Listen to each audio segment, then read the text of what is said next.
써뉴.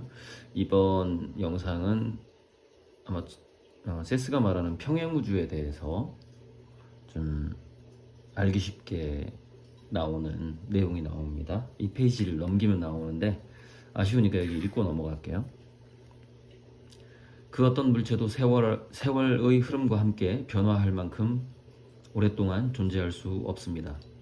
배후의 에너지가 약화되면 물체의 패턴은 희미해질 수밖에 없죠. 일정 시점이 지나면 각각의 재창조는 처음보다 불완전하게 이루어집니다. 그러다 변화로 지각되는 차이점이 나타나죠.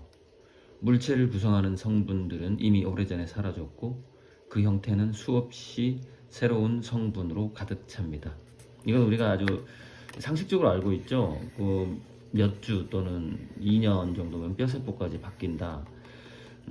그런데 이제 우리가 뉴런 세포하고 근육 세포만큼은 과거의 기억을 가지고 있어야 되기 때문에 세포 전체가 바뀌는 게 아니라 그 세포의 구성 성분이 바뀐다. 즉 원자와 분자가 바뀐다. 이렇게 보시면 돼요.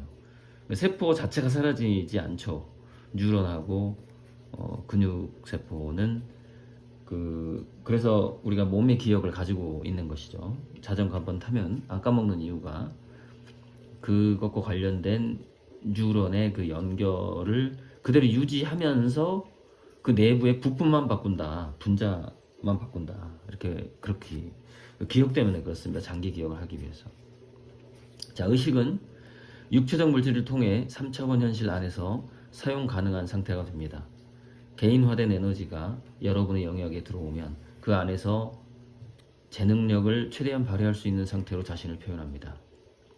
에너지가 생기면 가소성 있는 형태로 물질이 창조되죠. 이러한 창조는 마치 빛이 끊임없이 이어지는 것과 같은 과정입니다. 처음엔 약한 빛으로 시작됐다가 빗줄기가 강렬해지고 이후 다시 서서히 빛이 약해지는 것처럼 말입니다. 하지만 물질 자체는 결코 지속적이지 않으며 결코 성장하거나 낡을 수 없죠. 우리가 예전에 보면은 길가에 전등이 깜빡거리는 전등이 있는데 그 전등이 깜빡깜빡거리는데 자꾸 이렇게 오른쪽으로 이동하는 듯하게 보이잖아요. 예, 그거예요. 그 느낌으로 우리가 그렇게 존재하는데 그렇게 깜빡거리는데 이동하는 것 같아. 그게 이제 그런 설명이고 그것이 이제 그 깜빡거리는 순간에 그 다음 차원에서 몇 개의 차원이 또 만들어질지 모르는 평행우주가 만들어질지 모르는 그런 건데 이제 그 다음 페이지가 나옵니다.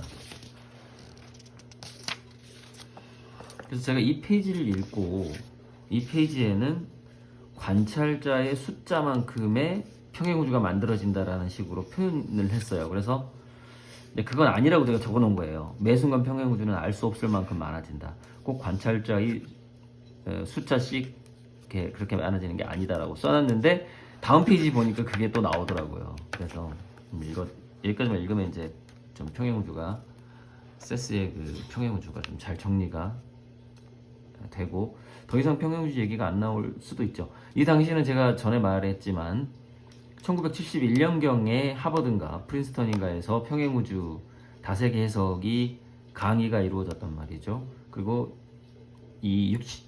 현재 대화가 오가는 거는 1967년경이기 때문에 그렇지 67년 한 4, 5년 전이기 때문에 평행우주라는 용어가 안 나오는 거예요. 그 용어가 없었던 거죠. 이때는. 그래서 용어는 없이 설명을 해주고 있습니다. 그래서 더 좀 이해하기가 쉬운 면도 있는 것 같아요. 자, 지금 여러분이 보는 안경은 이 안경은 뭐냐면은 이 영매 즉 세스가 빙의해서 말하고 있는 제인이라는 사람이 쓴 안경일 겁니다. 지금 여러분이 보는 안경은 사실상 각기 다른 안경입니다. 여러분은 각기 다른 개인적인 시각으로 자신만의 안경을 창조하고 있습니다. 세 개의 안경이 각기 전혀 다른 공간 연속체 속에 존재하는 것이죠. 그러니까 관찰자가 3명인 거예요. 근데 재밌는 게 전혀 다른 공간 연속체에 존재하는 거예요. 그러니까 우리 모두도 각자 한 세상을 살고 있는 것 같지만 그게 공통적인 똑같은 세상을 공유하고 있는 게 아니거든요. 그게 참 평행우주의 신비 같은 건데 자, 이때 세스의 목소리는 쩌렁쩌렁 울렸고 빌은 방 한가운데 흔들 의자에 앉아 세스의 말을 받아 적고 있었다. 마크 당신은 조셉의 안경을 볼 수 없으며 그 역시 당신의 안경을 볼 수 없습니다. 이는 수학적으로 입증할 수 있고 과학자들도 이미 여기에 손을 대고 있죠. 물론 배후 원리까지 이해하진 못했지만 말입니다. 자, 이게 지금 수학적으로 입증할 수 있고 여기까지 과학이 발달한 거예요. 그 당시에. 그리고 보시면 과학자들도 이미 여기에 손을 대고 있죠. 손을 대고 있죠. 그러니까 다세계 해석이 막 나올 무렵인 거죠. 세스가 그걸 알고 있었고 그렇기 때문에 1960년대 후반에 수학적으로 입증할 수 있고 과학자들이 여기 손대고 있다 이렇게 표현하고 있는 거죠. 굉장히 그 당시 상황을 정확하게 말하고 있다 이렇게 볼 수가 있습니다. 그래서 일단 더 읽어볼게요. 물론 배우의 원리까지 이해하지 못했지만 말입니다. 그러니까 평행우주를 이해하는 사람이 그 당시에 한 명 있었다. 에버렛 어쩌면 전 세계에서 한 명 있었을 수 있어요. 그러니까 이해하지 못했다라고 말하는 게 맞을 수 있습니다. 자, 그런데 마크의 관점과 루버트의 관점이 중복되는 극소점이 있습니다. 교집합이 너무너무 적게 있다라는 거죠. 이론적으로 말해서 여러분이 그 극소점을 인지할 수 있다면 다른 두 개의 안경까지 볼 수 있죠. 우리가 상대방이 어떤 색깔을 과연 그 색깔로 보는지 알 수가 없거든요.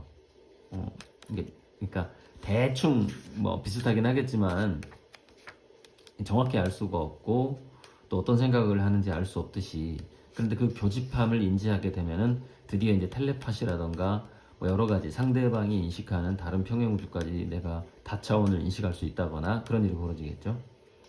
자, 물체는 분명한 전망과 공간 연속체 안에서만 존재할 수 있다. 그래서 개개인은 자신만의 공간 연속체를 창조한다. 개개인은 각기 전혀 다른 물체를 창조하고 자신의 감각으로 이를 받아들이고 있다. 자기가 창조한 것을 자기 감각으로 받아들이고 있다. 자, 오늘 밤에는 아주 반가운 손님이 찾아왔으니 이제껏 토론해온 관점에서 그를 느껴보기로 합시다.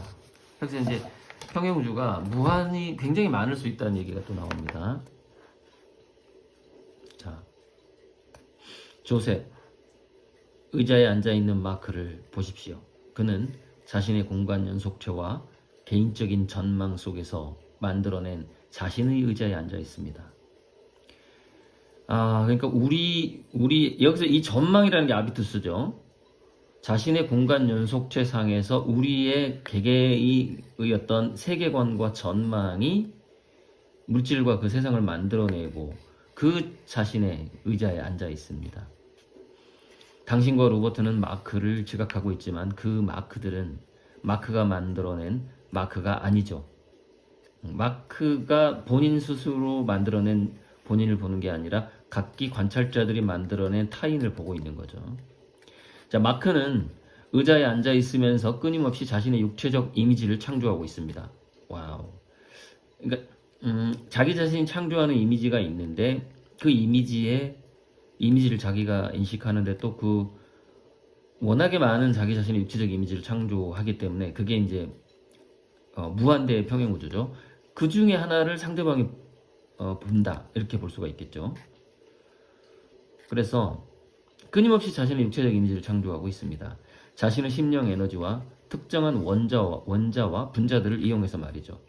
하지만 이는 마크가 만들어낸 마크일 뿐이며 오늘 밤이 가기 전에 여러분은 다른 수많은 마크가 있다는 사실에 깜짝 놀랄 것입니다. 잠시 쉬기로 하죠. 오늘은 일단 여기까지만 하는 게 맞을 것 같습니다.